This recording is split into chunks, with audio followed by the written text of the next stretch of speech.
ओम अज्ञानतिमिरान्धस्य ज्ञानाञ्जनशलाकाय चक्षुरुन्मीलितं तस्मै श्रीगुरवे नमः।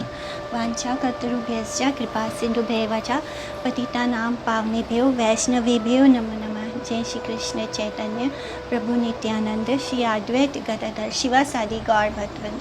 हरे कृष्णा कृष्ण कृष्ण हरे हरे, हरे राम राम राम हरे हरे। तो कल हमने देखा कि कैसे पूरा सची माता, जगन्नाथ मिश्र सब बहुत दुखी होते हैं अचानक से विश्वरूप के संन्यास से। और विश्वरूप के संन्यास से अद्वैत प्रभु भी बहुत क्रंदन करने लगते हैं, बहुत रोते हैं। सारे भक्तजन, जितने भी भक्त थे, किसी को भी ये सुनकर अच्छा नहीं लगता, क्योंकि एकदम अचानक से वो डिसाइड करते हैं कि उनको संन्यास लेना है और फिर वो संन्यास ले भी लेते हैं। उत्तम मध्यम ये सुनीला नदी आए, हेना नहीं ये सुनिया दुख नहीं पाए। तो नवद्वीप में जो उत्तम अधिकारी, जो मध्यम अधिकारी, यानी जो बहुत श्रेष्ठ भक्त थे, वो जो फर्स्ट क्लास डिवोटीज़ होते हैं वो उनको उत्तम अधिकारी कहा जाता है। जो सेकेंड क्लास होते हैं वो मध्यम अधिकारी, जो नियोफाइट होते हैं वो कनिष्ठ भक्त होते हैं, यानी सबसे लास्ट श्रेणी में। तो जो चाहे वो उत्तम अधिकारी हो, चाहे वो मध्यम अधिकारी हो, जिसने भी श्री विश्वरूप का संन्यास लेना सुना, उनमें कोई भी ऐसा नहीं था जो सुनकर दुखी ना हुआ हो। जगन्नाथ सचिर विदीर्ण हयाबुका, निरंतर डाके विश्वरूप विश्वरूप। तो जगन्नाथ मिश्र एवं सची देवी की छाती विदीर्ण हो रही है, उनका हृदय से फट रहा है और वे निरंतर विश्वरूप विश्वरूप पुकार रहे हैं। पुत्र शोके मिश्र चंद्र है विवल, प्रबोध कराए बंधु बांधव सकल। जब मिश्र चंद्र को पुत्र शोक में अधिक विवल देखा तो सब बंधु बांधवगण उन्हें सांत्वना देने लगे।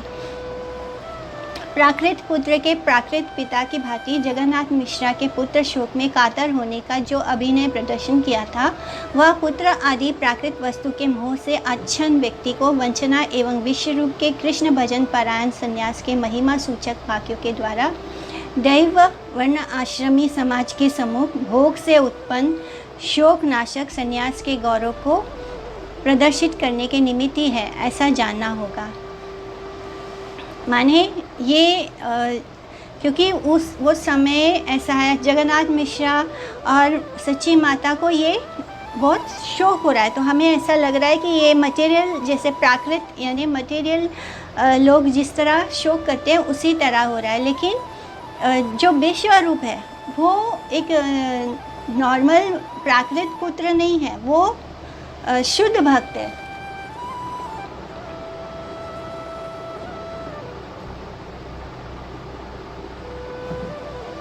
तो वो शुद्ध भक्त है और कृष्ण भक्त है। और जब कोई कृष्ण भक्त होता है, अगर वो अपना देह भी त्याग दे तो ऐसे भक्तों के लिए रोना या उनके विरह में अश्रु बहाना, इसको बुरा नहीं माना जाता है। स्थिर वो मिश्र दुख न भाविया मने, सर्वगोष्ठी उद्धारिला से ही महाजने। तो सब कहने लगे, मिश्र आप स्थिर हो जाइए, मन में दुख मत करो। उस महापुरुष ने तो सारी गोष्ठी का उद्धार कर दिया, माने सारे उनके पूरे कुल का उद्धार कर दिया। एक भक्त होता है वो अपनी 21 पीढ़ियों को तार देता है, उनका उद्धार कर देता है। तो ऐसा नरसिम्हा भगवान प्रहलाद महाराज को बोलते हैं। तो इस तरह इस तरह सब लोग उनको सांत्वना दे रहे हैं, मिश्रा को और उन सच्ची माता को, कि आप लोग दुखी मत होइए, क्योंकि आपके उस महापुरुष ने, आपके उस पुत्र ने सब आपके पूरे कुल का उद्धार कर दिया है। गोष्ठी ते पुरुष यारा कराए संन्यास, त्रिकोटि कुले रहा शिव वैकुंठे वासा। तो जिसकी गोष्ठी में, जिसके कुल में से कोई एक जन भी संन्यास ग्रहण करता है तो उस गोष्ठी के 3 कोटि कुलों का शिव वैकुंठ में वास होता है। 3 कोटि माने 3 crores। तो 3 कोटि कुल, अगर कोई हमारे कुल में से कोई अगर एक व्यक्ति संन्यास ले ले तो उस कुल के 3 कोटि 3 crores जो है हमारे एंसेस्टर्स, उन सबको श्री वैकुंठ में वास मिलता है। तो एक सन्यासी हो जाता है घर में तो उसका पूरा पूरा कुल का ही उद्धार हो जाता है। हेना कर्म करी लेना नंदन तोमार, सफल हैला विद्या संपूर्णता। तो आपके पुत्र ने ऐसा कर्म किया है कि जिससे उसकी संपूर्ण विद्या सफल हो गई। जो कुछ भी उसने पढ़ा, जो भी उसने शास्त्र के ज्ञान से अर्जित किया, वो सब कुछ सफल हो गया। आनंद विशेष आरो करीते युयाए, एता बलि सकले धराए हाथे पाए। तो इस अवसर पर तो आपको विशेष आनंद करना चाहिए। ऐसा करते कहते हुए श्री जगन्नाथ मिश्रा के किसी ने हाथ और किसी ने पाँव पकड़ लिए। तो सब उन्हें मना रहे हैं, सब उन्हें सांत्वना दे रहे हैं और फिर उन्हें बता रहे हैं कि आपके पुत्र ने कितना बड़ा काम किया है कि आपके पूरे कुल को ही श्री वैकुंठ में वास प्राप्त होगा। एही कुल भूषण तोमार विश्वम्भरा, एही पुत्र हई वे तोमार वंशधारा। तो ये विश्वम्भर ही आपके कुल का भूषण और वंशधर होगा। तो अब कौन है? श्री महाप्रभु हैं, तो उनका नाम विश्वम्भर है। तो वो बोल रहे हैं कि ये विश्वम्भर ही अब आपके कुल का भूषण है और वंशधर है, माने यही आपके वंश को आगे बढ़ाएगा। विश्वम्भर जैसे अनुपम पुत्र प्राप्ति से मिश्र के दुख निवृत्ति की संभावना। तो अब वो उनका अटेंशन विश्वम्भर पर ले जा रहे हैं, निमाई पर ले जा रहे हैं, ताकि उनका दुख खत्म हो जाए, जो पीड़ा उन्हें हो रही है उससे उनको मुक्ति मिले। यहाँ हैते सर्व दुख घुचीवे, तोमार कोटि पुत्रे की करीवे ए पुत्र याहर। तो इसके रहने से तुम्हारे सब दुख नष्ट हो जाएंगे। जिसका ऐसा पुत्र है उसके यहाँ कोटि पुत्र क्या करेंगे। तो एक पुत्र ही आपके लिए, तो एक पुत्र ही काफ़ी है। तो आपका ये एक पुत्र ही आपके सारे दुख का नाश कर देगा। आपको तो कोटि पुत्रों की ज़रूरत भी नहीं है। एई मते सबे बुझाए न बंधुगण, तथापि मिश्रेरा दुख न हया खंडन। तो इस प्रकार सब बंधु बांधव द्वारा समझाने पर भी मिश्र का दुख खंडन नहीं हो रहा, उनका दुख कम नहीं हो रहा। जो पीड़ा उन दोनों को हो रही है वो कम होने का नाम नहीं ले रही। ये ते माते धैर्य मिश्र महाशय, विश्वरूप गुना स्मरी धैर्य पासा रया। तो जिस किसी प्रकार से मिश्र महाशय धैर्य धारण करते, परंतु एक पल के लिए मन में आता है कि हाँ सब जो बोलते हैं तो हम उसको एक पल के लिए सुन लेते हैं, लेकिन दूसरे ही पल वो पीड़ा, वो दर्द, वो तकलीफ़ वापस उभर आती है। तो इस तरह वो धैर्य धारण करते हैं, लेकिन फिर विश्व रूप के गुण स्मरण होने पर, क्योंकि जब कोई बहुत अच्छा होता है जिसके अंदर सारे अच्छे गुण हो, जिसके कारण आपको कभी कोई पीड़ा, कोई कष्ट नहीं प्राप्त हुआ हो, अगर वो व्यक्ति चला जाए तो उसके जाने पर उसके सारे अच्छी बातें याद आने लगती हैं, जिसके कारण गुण स्मरण होने पर उनका सारा धैर्य, जो वो अपने आप को शांत और स्थिर करने की कोशिश करते, वो दोबारा वो धैर्य खोज बैठते। मिश्रा बोले, ए पुत्र रही वे का घरे, इहा ते प्रमाण मोर ना लये अंतरे। तो मिश्र ने कहा कि भविष्य में यह पुत्र भी घर में रहेगा, ये विचार मेरे हृदय में नहीं उतरता। तो अब वो सोच रहे हैं कि मेरा बड़ा पुत्र तो चला गया, अब ये विश्वम्भर भी इस घर में रहेगा ऐसा मुझे तो नहीं लग रहा। अब ये बात मैंने, अब उनके मन में, हृदय में डर बैठ गया कि जैसे मेरा विश्वरूप चला गया, विश्वम्भर भी उसकी तरह ही बहुत तेज़ है। शास्त्रों में वो बस 2-3 दिन में ही उन्होंने सब कुछ ज्ञान अर्जित कर लिया था। तो विश्वम्भर भी बहुत तेज़ है पढ़ाई में, शास्त्रों के ज्ञान में। तो उनको अब मन में भय हो गया कि अब ये भविष्य में ये पुत्र भी घर में रहेगा, ऐसा विचार मेरे हृदय में नहीं आ रहा। तत्वविद मिश्र का अपने मन को प्रबोधन, स्वेच्छा अनुसार सृष्टि नाश करता कृष्ण के प्रति एकांत शरणागति। ढीले ना कृष्ण से पुत्र, नीले ना कृष्ण से, ये कृष्ण चंद्र इच्छा है वैसे से। तो श्री कृष्ण ने ही पुत्र दिया था, कृष्ण ने ही उसे ले लिया। तो जो श्री कृष्ण की इच्छा अब वही होगा। मैंने उन्होंने शरणागति ले ली कि कृष्ण ने ही मुझे वो पुत्र दिया था और कृष्ण ने ही विश्वरूप को ले लिया। स्वतंत्र जीवेरा तिलोधक शक्ति नहीं, देहिंद्रिया कृष्ण समर्पी लूँ तो माठाई।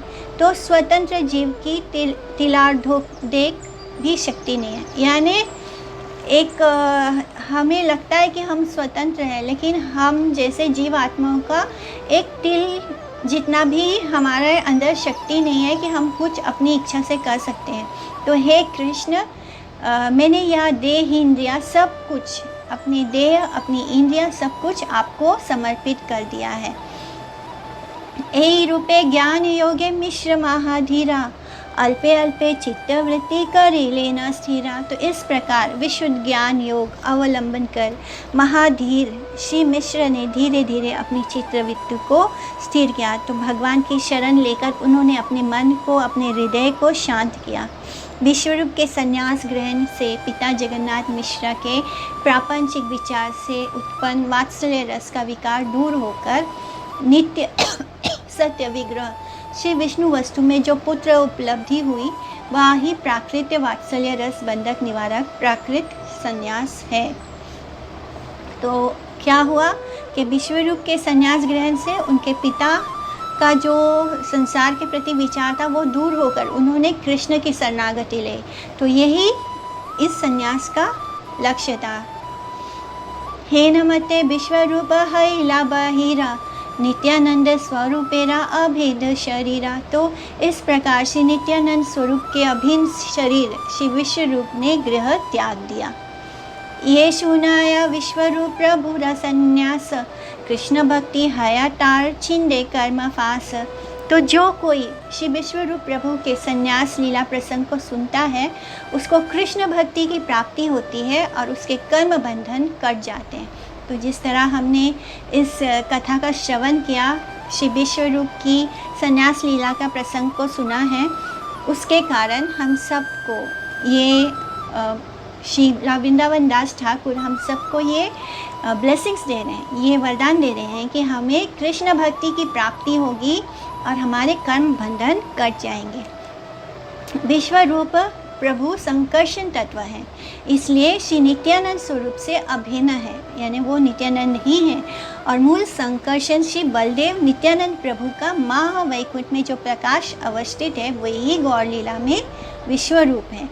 विश्वरूप की संन्यास लीला का श्रवण करने से जीव की कर्म बंधन से विमुक्ति होती है। श्री विश्वरूप के 3 अंश यथाक्रम से प्रथम पुरुष अवतार कारणोदक्षाई विष्णु और द्वितीय पुरुष अवतार गर्भोदक्षाई विष्णु एवं तृतीय पुरुष अवतार और क्षीरोदक्षाई विष्णु। तो इन तीनों विष्णु का संधान अर्थात तत्व ज्ञान लाभ करने पर ही जीव प्रपंच दर्शन से मुक्ति प्राप्त कर सकते हैं। तो विश्वरूप कौन है? ये श्री बलराम ही है, श्री संकर्षण ही है। और श्री संकर्षण ही चतुर्भुज विष्णु का रूप लेते हैं और फिर वही कारणोदक्षाई विष्णु होते हैं, वही गर्भोदक्षाई विष्णु होते हैं, वही क्षीरोदक्षाई विष्णु होते हैं। तो जितनी भी लीला होती है वो सब संकर्षण के द्वारा ही होती है। और वो संकर्षण जो है वो भगवान कृष्ण का सेकेंड बॉडी, यानी उनका ही फर्स्ट जो उनका अंश है वो है सेकेंड बॉडी, इसलिए उनको बोलते हैं।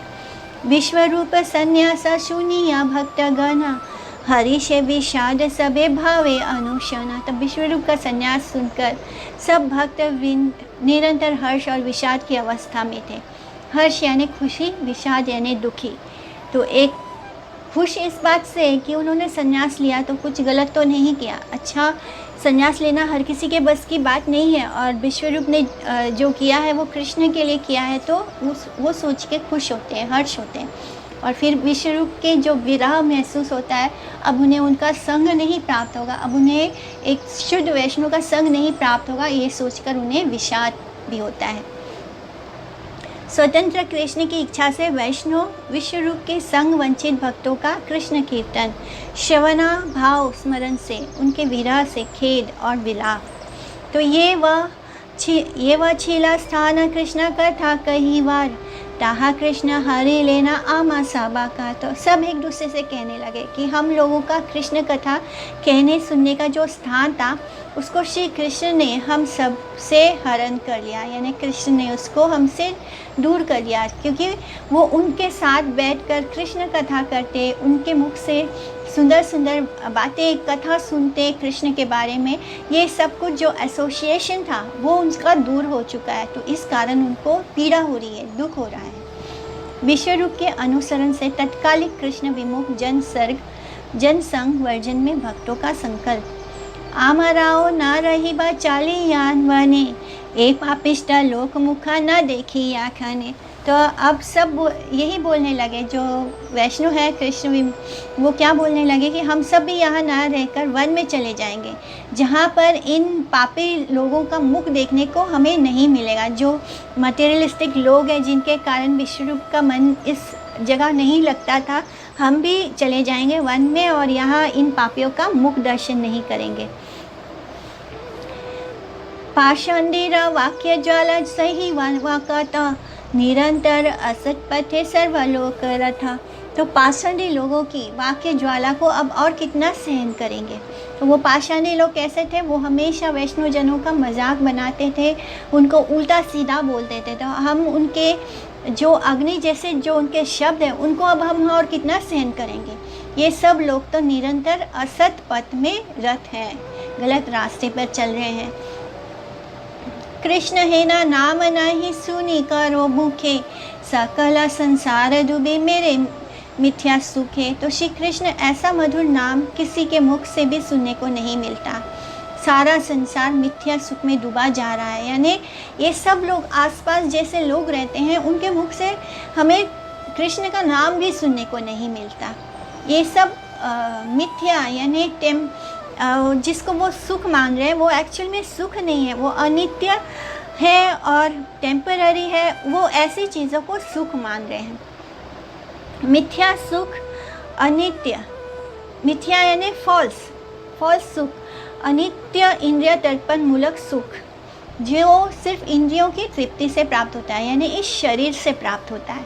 ऐसा सुख, जैसे हमारा शरीर भी नित्य नहीं है, तो इस शरीर से मिलने वाला सुख भी नित्य नहीं है। आत्माराम गण का ही प्राकृत नित्य सुख, नित्य सत्य सुख या भागवत विष्णु दास्य आनंद है। तो जो आत्मा राम होता है, जो कृष्ण में ही डूबा होता है, ऐसे आत्मा राम गण का जो सुख होता है वो ही नित्य सुख है। या फिर वो जो विष्णु या कृष्ण का दासत्व स्वीकार करता है, उनका सुख ही नित्य सुख है। जो बद्ध विष्णु विमुख, जो विष्णु जी से विमुख हैं, ऐसे जीवात्माओं का नश्वर यानी खत्म होने वाला सुख प्राप्ति में इंद्रियों का अभिघात उपस्थित अथवा भोग सुख का विषय, जो उनकी भोग वृत्ति है, जिसके कारण वो उसी भोग वृत्ति में ही सुख तलाशते हैं, ऐसे विषय विनिष्ट होने से ये अनित्य सुख ही दुख में परिणत हो जाता है। यानी वो जिसे सुख मानकर भोगते हैं, बाद में वही सुख उनके लिए दुख और शोक का कारण बन जाता है। परा दुख दुखी भक्तों द्वारा अमृत का संधान प्रदान करने पर भी विषय विष भक्षण रत पाषंडी गण का उनके विनिमय में उपहास। तो ये जो वैष्णव होते हैं, वैष्णव क्या होते हैं, बड़ा दुखी, वो दूसरों को दुख में देखकर दुखी होते हैं। तो ये सारे मटेरियलिस्टिक लोग जो अपने इंद्रियों के सुख को ही सुख मान रहे हैं, जो अपने ही अहंकार में डूबे हुए हैं, अपनी धन संपदा, अपनी ब्यूटी के अहंकार में डूबे हुए हैं, ये लोगों को पता ही नहीं एक्चुअली में वो जिस चीज़ को भोग रहे हैं वही उनके दुख, उनकी पीड़ा का कारण है, उनके बंधन का कारण है। तो ऐसे लोगों को देखकर वैष्णवजन दुखी होते हैं। वो देख रहे हैं कि ये दुख में जी रहे हैं ये व्यक्ति, क्योंकि आगे जाकर इनका जीवन बहुत दुखमय होगा। तो ऐसे लोगों का ये पाषांडी लोग क्या करते हैं, उनका उपहास करते हैं। बुझाइला केहा कृष्ण पथ नहीं लया, उलटिया आरो से उपहास कराया। तो समझाने पर भी कोई कृष्ण पथ ग्रहण नहीं करता, उल्टा और ज़्यादा उपहास करता है। चाहे वो लोग कितना भी उनको समझाने की कोशिश करें, लेकिन क्या करते थे वो लोग, पाषंडी मटेरियलिस्टिक लोग, उनका उपहास करते, उनका मजाक बनाते थे।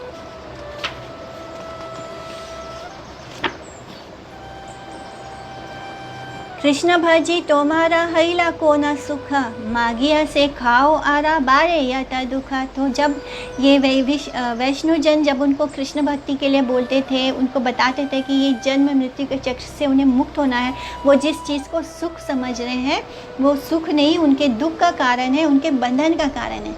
तब ये लोग क्या बोलते थे, कृष्ण भजी तुम्हारा हैला को न सुख, कृष्ण भज के तुमको कौन सा सुख प्राप्त हो गया।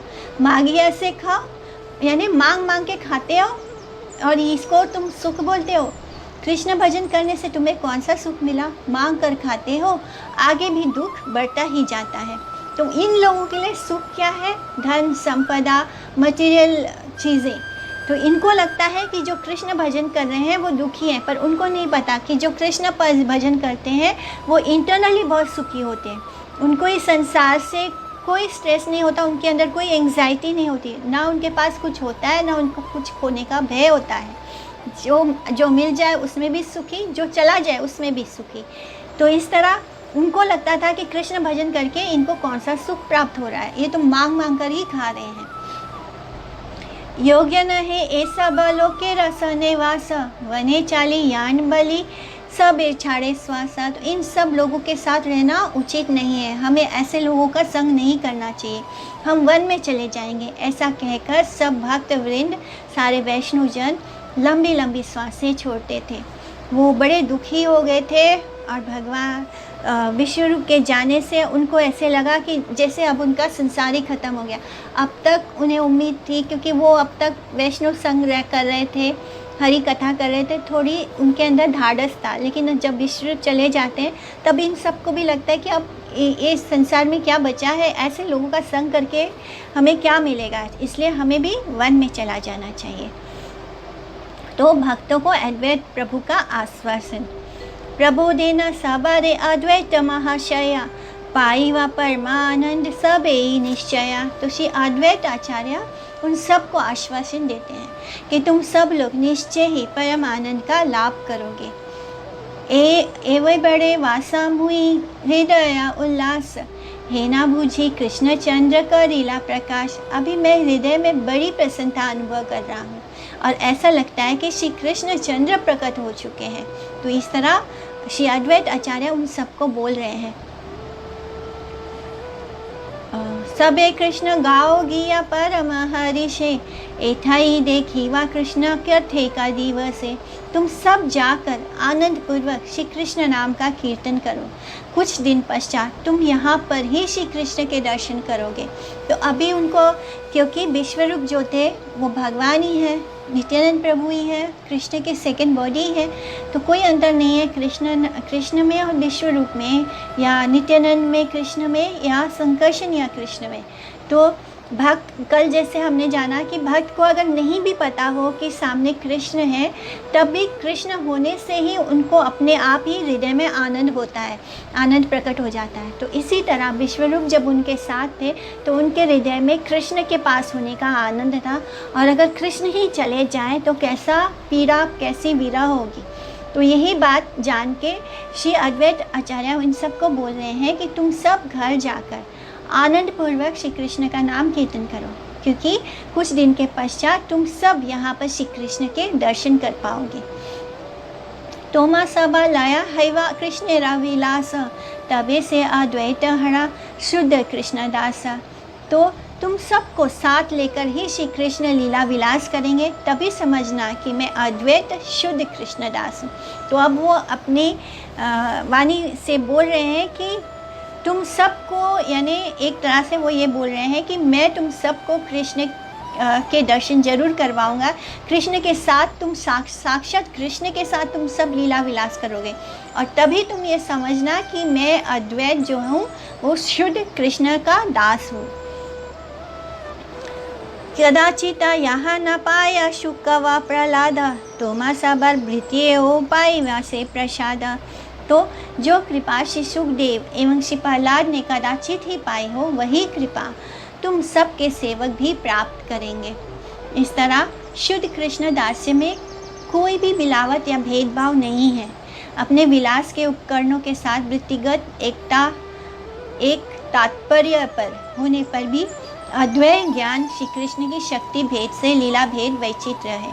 शुद्ध द्वैत, शुद्धाद्वैत, द्वैताद्वैत, विशिष्टाद्वैत, इन चारों के विचारों में कृष्ण पूजा का तात्पर्य, उद्देश्य और प्रकाशित है। श्री अद्वैत प्रभु में भी उसी प्रकार अद्वैत ज्ञान का विचार अवस्थित था।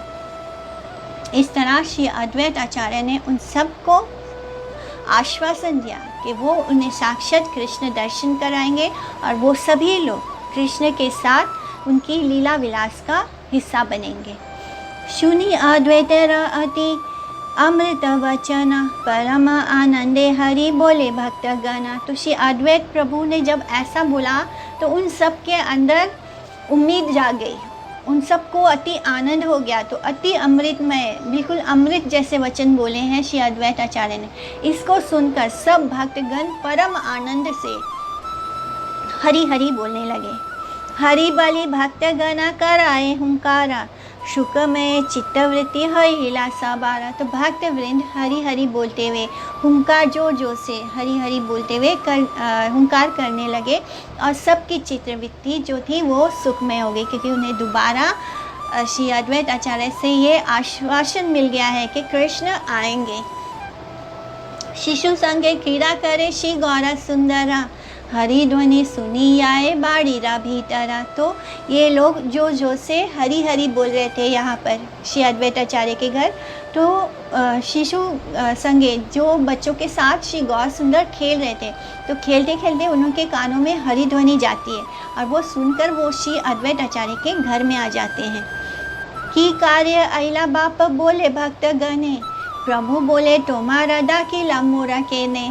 तो प्रभु को देखते ही सभी भक्तों ने कहा, यहाँ पर तुम किस कार्य से आए हो? यहाँ मैंने अचानक जब प्रभु वहाँ पहुँच जाते हैं, पहले तो वो विश्वरूप को बुलाने जाते थे, माँ ने घर में खाने के लिए बुलाया है, लेकिन अभी अचानक से वो आ जाते हैं अद्वैत प्रभु के घर में। तो सब पूछते हैं कि तुम अचानक से यहाँ क्यों आए हो, क्या कुछ काम है? तो प्रभु ने कहा, निमाई बोलते हैं कि आप लोगों ने ही तो मुझे क्यों बुलाया, यानी क्योंकि सब हरी हरी बोल रहे हैं, तो अब वो हरी हरी की ध्वनि सुन के वहाँ पहुँच जाते हैं।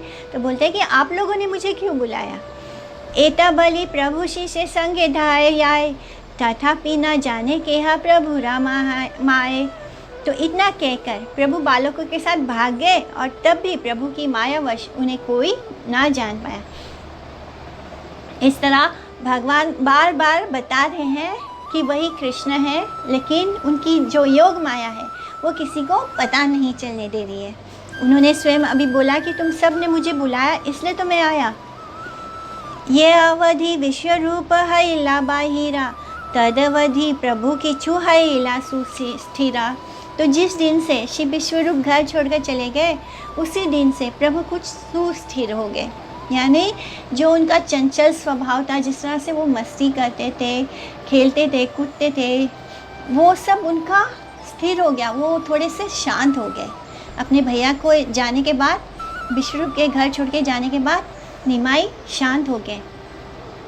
विश्वरूप के वियोग, दुख, लाघवार्थ, भक्त वत्सल भगवान का निरंतर पिता माता के समीप अवस्थान। तो निरवधि था के पिता माता समीपे, दुख पास राय ये न जननी जना के। तो प्रभु निरंतर पिता माता के निकट रहते ताकि वे उस दुख को भूल जाएं।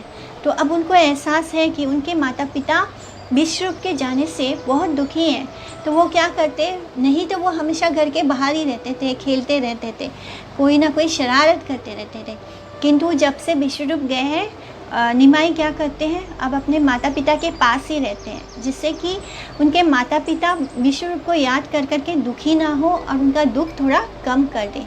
खेला संवरिया प्रभु यत्न करी पड़े, तिलोर ढक्का पुस्तक छाड़िया नहीं नड़े। अब प्रभु सब खेल बंद करके यत्न के साथ पढ़ने लगे, क्षण भर के लिए भी पुस्तक छोड़कर नहीं जाते। तो अचानक इतना परिवर्तन हो गया कि वो कहाँ तो वो खेलते रहते थे सारा दिन, अब क्या हो गया, अब निमाई घर में बैठ के बस पुस्तक ही पढ़ते रहते हैं, क्षण भर के लिए भी, एक पल के लिए भी वो पुस्तक नहीं छोड़ते हैं। विश्वभर की अलौकिक स्मृति या मेधा शक्ति, एक बारे ये सूत्र पढ़िया प्रभु आए, 8 बार उलटिया सबारे थे काए। तो प्रभु एक बार जिस सूत्र को पढ़ लेते, उलट कर पुनः उसकी व्याख्या करके सबको पराजित कर देते। यानी इस तरह वो एक बार जिस सूत्र को पढ़ लेते तो उसका पूरा ही ज्ञान वो प्राप्त कर लेते। उसके बाद कोई उस सूत्र पर उनके साथ बहस करता, व्याख्या करता, तो वो सभी को उसमें पराजित कर देते। कोई भी उनकी तरह उस सूत्र की व्याख्या नहीं कर सकता। सूत्र माने जो बहुत ही छोटे शब्दों में बहुत गहरी बातें कही जाती हैं, जैसे नारद भक्ति सूत्र है और वेदांत सूत्र है। तो इस सब में जैसे अहम ब्रह्मास्मि, तो ये एक सूत्र है। तो ये ऐसे ही बस छोटे छोटे वर्ड में बड़ी गहरी बातें होती हैं। तो उस एक सूत्र की वो इतनी अच्छे से व्याख्या करते कि सबको पराजित कर देते उसमें। देखिए अपूर्व बुद्धि सब यही प्रशंसे, सबे बोले धन्य पिता माता है ना वंशे। तो बालक की अपूर्व बुद्धि देखकर सब लोग बहुत प्रशंसा करते, सब उनकी बहुत तारीफ करते। जिस वंश में ऐसा पुत्र ने जन्म लिया वे माता पिता तो बहुत धन्य है। उन्हें इतना ज्ञान उन्होंने, किसी ने ऐसी अपूर्व बुद्धि किसी ने देखी नहीं थी पहले। संतोषे कहे ना सबे जगन्नाथ स्थाने, तुम्ही ता कृतार्थ मिश्र हे नानंदने। तो संतुष्ट होकर सब जगन्नाथ मिश्र से कहते हैं कि मिश्र ऐसे पुत्र को प्राप्त कर तुम तो कृतार्थ हो गए हो। ए माता सुबुद्धि शिशु नहीं त्रिभुवने, बृहस्पति जिनिया हे वा अध्ययने। तो ऐसे सुबुद्धि बालक, इतना ज्ञानवान बालक, ऐसा बुद्धिमान बालक त्रिभुवन में नहीं है। माने ऐसा अद्भुत बालक त्रिभुवन में उन्हें नहीं मिलेगा। ये बालक विद्या में श्री बृहस्पति को भी जीतने वाला है, यानी बृहस्पति भी इसके सामने हार जाएंगे। सुनी ले सर्व अर्थ आपने बाखाने, ताना फाकी बाखानी ते नारे को न जाने। तो एक बार सुनते ही ये बालक संपूर्ण शब्दार्थ, बस एक बार कोई शब्द उनके कानों में पड़ता और वो उसके शब्द का अर्थ, उस शब्द के पीछे का जो भाव है उस भावार्थ की व्याख्या कर देता। और इसकी फाकी की व्याख्या कोई मनुष्य नहीं कर सकता है। इस तरह फाकी यानी संस्कृत में फकी का शब्द का अपभ्रंश है। सिद्धांत और संगति में दोष प्रदर्शन पूर्वक पुनर्भाषण से और पूर्व पक्ष स्थापन, यानी कि जो भी विश्वम्भर निमाई जो कुछ भी सुनते, एक बार खाली एक शब्द सुनने मात्र से वो शब्द का मात्रा, उसका अर्थ, उसका भाव, वो सब कुछ जान लेते थे और उस पर व्याख्या भी कर देते थे। ऐसा कोई मनुष्य के करने के बस में नहीं है। तो भगवान ही ऐसा कर सकते हैं, कोई मनुष्य कैसे कर सकता है। शून्य पुत्रेरा गुना जननी हरीशा, मिश्र पुनः चित्ते बड़े हया विमरीशा। तो इस तरह अपने पुत्र के गुणों को सुनकर सची माता तो बहुत हर्षित होती, किंतु मिश्र का चित्त इससे उद्वेलित हो जाता, क्योंकि मिश्र के अंदर डर बैठ गया है। ये डर कि जैसे विश्वरूप चला गया विश्वम्भर भी चला जाएगा। इसलिए उन्हें कोई खुशी नहीं होती जब सब लोग विश्वम्भर की तारीफ़ करते हैं, जब सब लोग निमाई की तारीफ़ करते हैं तो उन्हें कोई खुशी नहीं होती, उल्टा उन्हें भय हो जाता अंदर। भविष्य में विश्वम्भर के संन्यास ग्रहण के संबंध में सची से मिश्र की आशंका का ज्ञापन। सची प्रति बोले जगन्नाथ मिश्र वरा, एहो पुत्र ना रही वे संसार भीतरा। तो अब उनको ये बात कंफर्म हो गया है कि ये मेरा ये वाला बच्चा भी घर में नहीं रहेगा, इस संसार में नहीं रहेगा। तो वो सची माता को कहते हैं कि सची के प्रति जगन्नाथ मिश्रवन बोलते हैं कि ये पुत्र भी संसार में नहीं रहेगा, हमारा ये पुत्र भी चला जाएगा, हम सबको छोड़ के चला जाएगा, ये भी संन्यास ले लेगा। ए माता विश्वरूपरी सर्वशास्त्र, जानीला संसार सत्य न है तिला मात्र।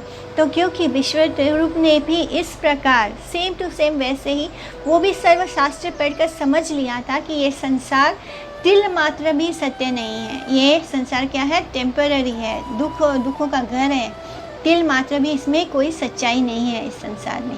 तो इसी तरह विश्वम्भर भी कर रहे हैं, निमाई भी कर रहे हैं।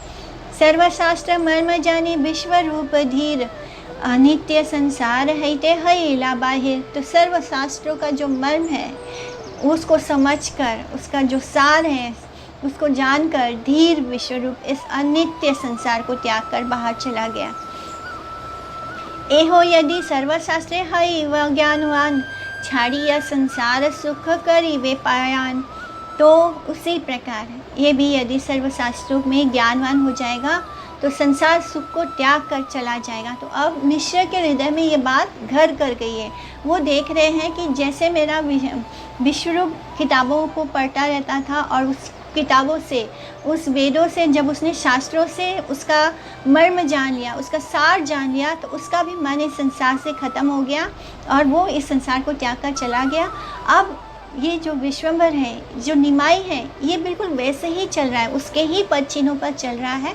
इसे भी शास्त्रों का ज्ञान अर्जित करने में आनंद आ रहा है और एक बार इसको भी शास्त्रों का ज्ञान हो गया तो ये भी संसार का सुख त्याग कर चला जाएगा। ए पुत्र सबे दुई जनेरा जीवन, इहारे न देखिले दुई जनेरा मरण। तो ये पुत्र ही एकमात्र हम दोनों का जीवन है। सच्ची माता और जगन्नाथ मिश्रा के लिए बस अब कौन बचा है? कोई नहीं है। उनके जो 8 बच्चे हैं वो पहले ही मर चुके हैं। विश्वरूप जो है वो संन्यास लेके जा चुका है। अब उनके पास कौन है? बस केवल कृष्ण यानी निमाई है। अब ये निमाई ही उन दोनों का जीवन है। अगर ये निमाई भी चला गया तो हम दोनों के लिए मृत्यु अनिवार्य है, फिर तो हम मर ही जाएंगे। अतएव इहार पड़िया कार्य नाई, मूर्ख हया घरे मोर रहू का निमाई। इसलिए इसको पढ़ने की ज़रूरत नहीं है, कोई आवश्यकता नहीं है पढ़ाई करेगा। क्या होगा? पढ़ लिख के क्या होगा? ये भी शास्त्रों का मर्म जान लेगा और हम सबको छोड़कर चला जाएगा, फिर हमारे पास जीने की कोई वजह नहीं बचेगी। इसलिए मेरा निमाई मूर्ख होकर घर में ही रहे, इसको पढ़ने की ज़रूरत नहीं है। अब उनको कोई इच्छा नहीं है कि उनका पुत्र पढ़े या कोई उनके पास आकर उसके पुत्र की तारीफ़ करे। उनके इन सब चीज़ में कुछ लेना देना नहीं, कोई उनको आनंद नहीं मिलता। सची बोले मूर्ख हैला जीवे का के मने, मूर्खे रहता कन्या हो न दीवे को न कने। तो सची ने कहा कि मूर्ख होने पर वह किस प्रकार से जीवन धारण करेगा, आगे कैसे अपना जीवन जिएगा। मूर्ख को तो कोई अपनी कन्या भी नहीं देगा, उसका विवाह कैसे होगा। तो सच्ची माता ये सब कुछ मिश्र प्रभु से कह रही हैं। मिश्र बोले तुम्ही ता अबोध विप्रसूता, हरता करता भरता कृष्ण सबार रक्षिता। मिश्र ने कहा तुम तो भोली हो, अबोध हो। सबके करता हरता भरता कौन है? हमारी रक्षा करने वाले कौन है? श्री कृष्ण है। कृष्ण है तो ही हम भोजन पाते हैं, कृष्ण है तो ही हम, कृष्ण ही के इच्छा से हमें सब कुछ मिलता है। वही हमारे करता है, वही हमारे भरता है। तो हाँ, सब कुछ करने धरने वाले कौन है? कृष्ण है। तो फिर निमाई के मूर्ख रहने से कुछ नहीं होता। जगत पोषण करे जग तेरा नाथ, पांडित्य पोषाय केवा कहिला तो मान। जगन के नाथ तो श्री कृष्ण है, वो जगत का पालन पोषण करते हैं। या तुमसे किसने कहा कि जगत को पांडित्य ही पोषित करता है? किसने कह दिया तुमसे कि कोई पंडित बन के ही जगत का पोषण करेगा?